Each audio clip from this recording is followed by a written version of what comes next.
दिवसभर वास्तुशांतीची तयारी चालू होती. हाताला काही दम नव्हता आणि रात्रभर पण झोप भेटणार नव्हती. ह्यांनी रात्रीच मेहंदी काढायला घेतली कारण की दिवसभर वेळ नव्हता भेटला. तोपर्यंत माले काय बोलली, आत्ताच सगळ्या तयाऱ्या करून ठेवा, पाठच आपल्याला वेळ नाही भेटणार आणि कोण पोळ्या करायला येणार. म्हणून आईनं डाळ शिजत घातली आणि एकदम झनाकेदार मी शेकाला फोडणी दिली. एकीकडे पीठ मळलं, अर्ध्या पिठाचं जाऊबाईनं कणकेचे दिवं केले व स्वामीदादांनी सांगितले. एवढे करूच तर 1:15 वाजलं. घर एकदम सामसूम झालं आणि इथनं पुढं आमच्या तिघींचे उद्योग चालू झाले. घरात 2 पार्लरवाले आहेत ना, नंदूबाई जाऊबाई. येताना ऑपरेशनचं सगळं सामान नंदूबाई घेऊन आलेले होते. इकडं सासूबाई घाबरवायला लागली, हाडळ बिडळ येईल, घाबरवल तुम्हाला.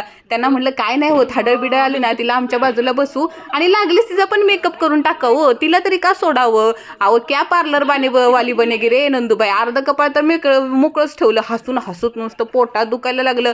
चंद्राला पण आम्ही लागलीच फेस पॅक लावला, तो पण जरा काळा पडलेला ना म्हणून. सगळं आवरोस तर बघा रात्रीचे 3 वाजले. लागल्याच पोळ्या करायला घेतल्या. उद्या सगळी गडबड ना.